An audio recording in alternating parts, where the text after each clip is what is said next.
कहानी का नाम जंगल की पाठशाला। नील एक 17 साल का लड़का था। तेज दिमाग मगर थोड़ी उलझी जिंदगी। शहर की भागदौड़ और परिवार के दबावों से परेशान होकर उसने अकेले जंगल में कैंपिंग पर जाने का फैसला किया। सुकून की तलाश में वह एक पुराना नोटबुक साथ लाया जिसमें लिखा था, खुद को समझने के लिए सबसे पहले खुद से मिलना जरूरी है। जंगल में पहला दिन शांत और रोमांचक था। पेड़ों की सरसराहट, पक्षियों की आवाजें और नदी की कलकल उसे भीतर तक भिगो रही थीं। पर असली सबक तो अभी बाकी था। दूसरे दिन सुबह नील जंगल की गहराई में निकल पड़ा। तभी झाड़ियों में एक हलचल हुई और सामने आया एक बड़ा सुनहरी अयाल वाला शेर। नील का शरीर कांप गया, पर उसने भागने की जगह शांत खड़ा रहना चुना।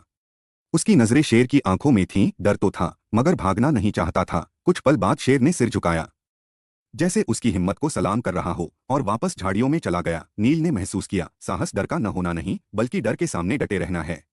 तीसरे दिन नील ने एक घायल छोटी सी नीली चिड़िया को देखा। उसके पर टूटे थे।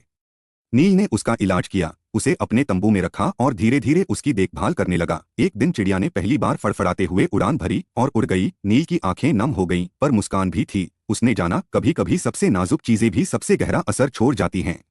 एक हफ्ते बाद नील वापस शहर लौटा, मगर अब वह पहले जैसा नहीं था। उसने अपने जीवन में 3 बातें अपना लीं। शेर से साहस, चिड़िया से कोमलता में भी शक्ति होती है, जंगल से प्रकृति सबसे बड़ी गुरु है, बस ध्यान से सुनना आना चाहिए। नील ने अपनी पढ़ाई की दिशा बदली। अब वह जंगल और पर्यावरण संरक्षण में काम करने का सपना देखने लगा। अब वो न सिर्फ खुद को समझ चुका था, बल्कि दूसरों के लिए कुछ करना भी चाहता था। सीख, जब तुम प्रकृति की भाषा सुन पाते हो, तब तुम अपने भीतर की आवाज को भी पहचान पाते हो। शेर, चिड़िया और पेड़ सबने नील को उसकी असली पहचान दिलाई।